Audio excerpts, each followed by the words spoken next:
আমি কোকৰাঝাৰত আমাৰ সকলো দল সংগঠন আৰু নেতৃবৃন্দৰ উপস্থিত আমাৰ কোকৰাঝাৰ গান্ধী মণ্ডপত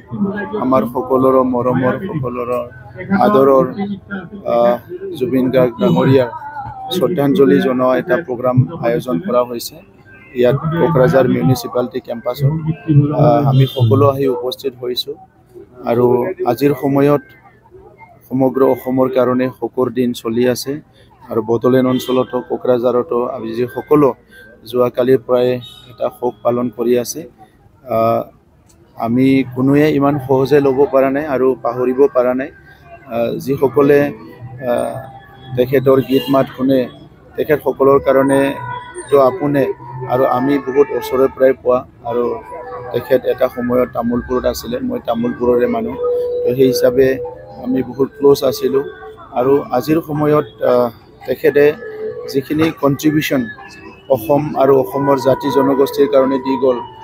সংগীত জগতত, সাংস্কৃতিক জগতত, এইটো কোনো পূৰাব নোৱাৰিব আৰু সেইকাৰণে আজিৰ সময়ত সমগ্ৰ অসমত শোকৰ ছাঁ যিটো পৰিছে সেইটো বড়োলেণ্ড অঞ্চলতো পৰিছে। আমি সদায় বিচাৰিম ভগৱানে তেখেতক স্বৰ্গত ভালে ৰাখক আৰু ভগৱানক প্ৰাৰ্থনা কৰিম যে জুবিন দা যাতে পুনৰ অসমতে জন্ম লয় আৰু তেখেতৰ গীত আমি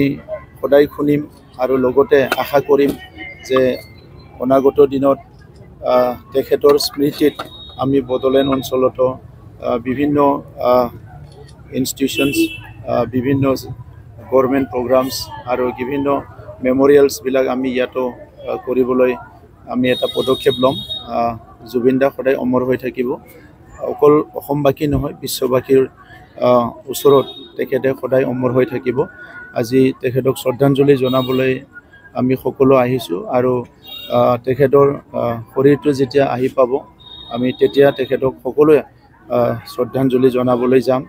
আৰু তেখেতৰ প্ৰতি শ্ৰদ্ধা আমাৰ সদায় থাকিব।